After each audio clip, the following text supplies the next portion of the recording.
Many people describe the Middle East and the conflicts that flame up, die down, and flame up again as an insoluble situation. Disagreements explode and are diffused, only to reappear in yet another spot.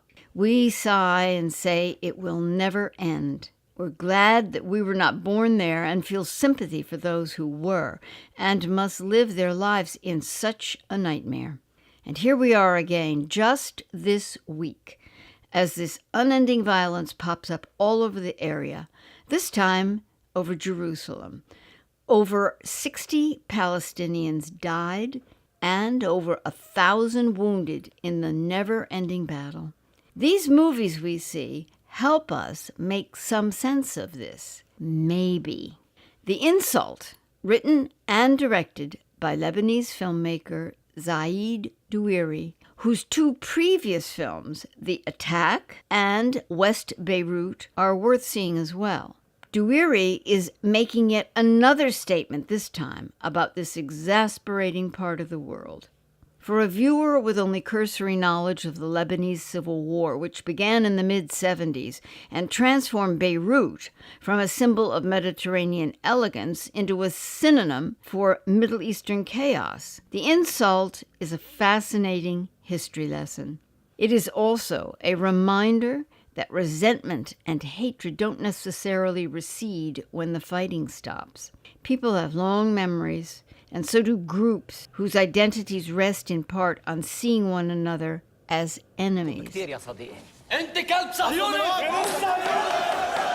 Lebanon's civil war, which officially ended in 1990, seems on the verge of erupting all over again. The film gives us a carefully drawn example of this probable truth. He cleverly creates an extremely simple, banal occurrence. Tony Hanna is a Lebanese Christian and devoted member of the Christian Party with a pregnant wife, Shireen. Not wanting workers near his property, مشكلة عندك بالمزرعة ولازم نشيك عليه. مشكلة شو يعني؟ المي عندك عم بتنقط على العالم برا. اقطاع الطريق الشارع واسع. Tony discovers contractors modifying and repairing the gutter on his balcony.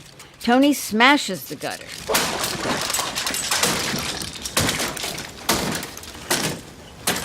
To which the worker below yells a name at Tony.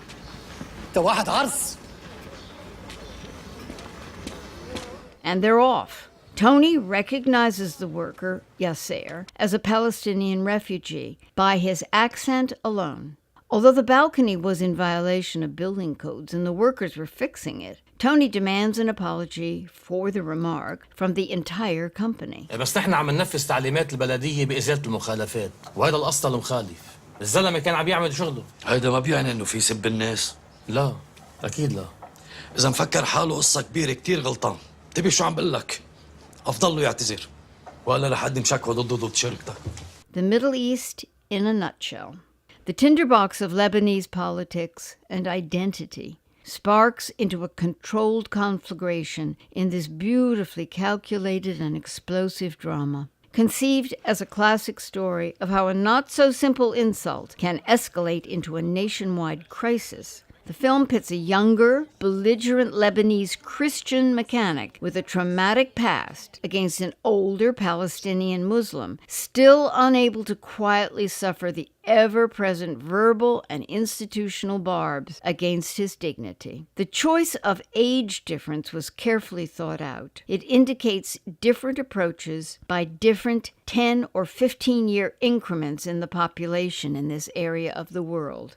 After attempts are made by various parties to settle this seemingly small incident, it escalates and layer is laid upon layer. Lawsuits come next, and suddenly we realize we're watching the history of the Middle East being reenacted in this seemingly small story. Opposing religions, cultural practices, legal loose ends all add to the combustible climate in Lebanon, which fosters two dominant populations, Christian as well as the majority of the population, which is Muslim.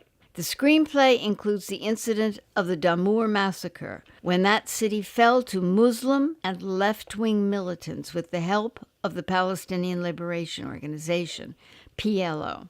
This adds to the complexity that the viewer begins to feel is involved in any discussion of Middle Eastern life. Confusion, anger, resentment, generational thinking passed on endlessly from one to the next. And Lebanon is only one country caught in this quagmire. Syria has imploded, and Lebanon has received millions of refugees escaping the war there. Jordan, Egypt, Israel, the list goes on and on. All face similar rages within their citizenry. In this simple example, the writer-director hopes to set the viewer thinking and appreciating the enormous challenge of ever settling these centuries-old inner and outer conflicts. Doueiri, with the important films around the conflict of the Middle East, previously mentioned West Beirut of 1998 and The Attack of 2012, exposes his story in a way in which all the characters in their ideology, in their formation, in their religion, end up finding convincing reasons for their behavior. And beyond his evident humanism and his regenerating will, he lets the spectator be the one who, in his emotional swing, ends up being a judge. The referees of the great tragedies of our existence always end up being small men living small lives.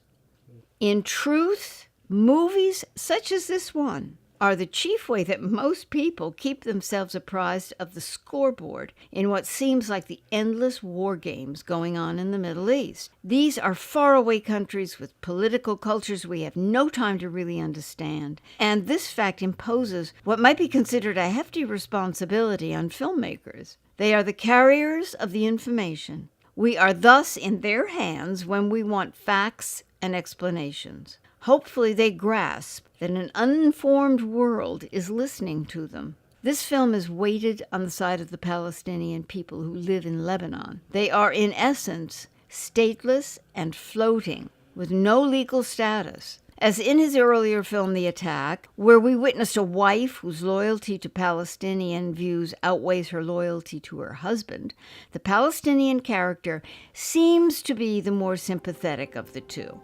The ending of the insult was, to me, a bit sentimental and overly hopeful. More realistic might be that no impact at all was absorbed by either character. If this is to be taken as a parable for the Middle East, I doubt this conclusion is anywhere near reality. It is interesting to realize that these films carry such weight when they venture forth to film festivals around the world. We basically form our opinions and ideas about these countries at the movies. Now there is something to think about.